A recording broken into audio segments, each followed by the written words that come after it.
மக்கள் உசிருக்கு மதிப்பு இவ்வளவுதானா? அது மட்டும் நடந்திருந்தா என்ன ஆகியிருக்கும்?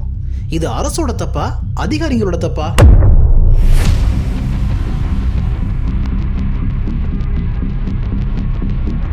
மழை சீசன் வந்தாலே மக்களுக்கு பல பிரச்சனை வந்துடும். நடந்து போற ரோட்ல இருந்து குடியிருக்கிற வீடு வரை எல்லாமே தண்ணி காடுதான். போன வருஷம் கூட திராவிட மாடல் அரசு மழை தண்ணி வடிகாலுக்கு பல கோடி ரூபாய் செலவு பண்ணினதா கணக்கு காட்டியிருக்கு. ஆனா என்ன பிரயோஜனம்? எதுவுமே மாறல. அதுவும் சென்னையில எல்லாம் சொந்தமா போட் வாங்கணும்னு மக்கள் மீம்ஸ் போட்டு தள்ளுறாங்க. அந்த அளவுக்கு குடியிருப்பு பகுதியில மழை தண்ணி உள்ள போயிடுச்சு.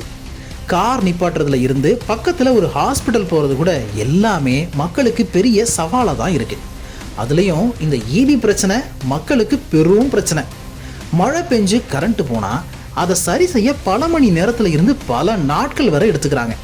ஒரு வாரம் வரை கரண்ட் இல்லாம தவிச்ச மலை கிராமங்கள்லாம் எத்தனையோ இருக்கு.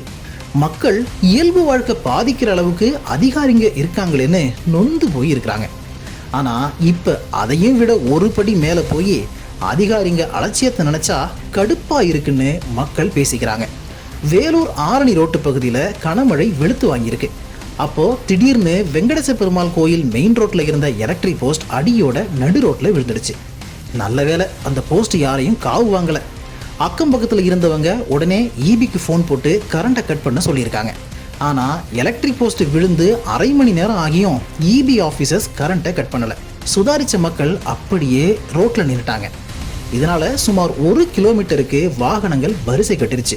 விஷயம் தெரிஞ்சு ஸ்பாட்டுக்கு வந்த போலீஸ்காரங்க ரோட்டுக்கு 2 சைடும் பேரிகேட் வச்சு டிராஃபிக்கை சரி பண்ணியிருக்காங்க.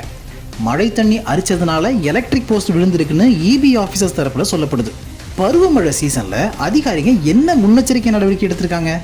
அதிகாரிங்க அலட்சியத்தால அப்பாவி மக்கள் உசுறு போச்சுன்னா யாரு பொறுப்புன்னு சமூக ஆர்வலர்கள் கடுமையா சாடுறாங்க.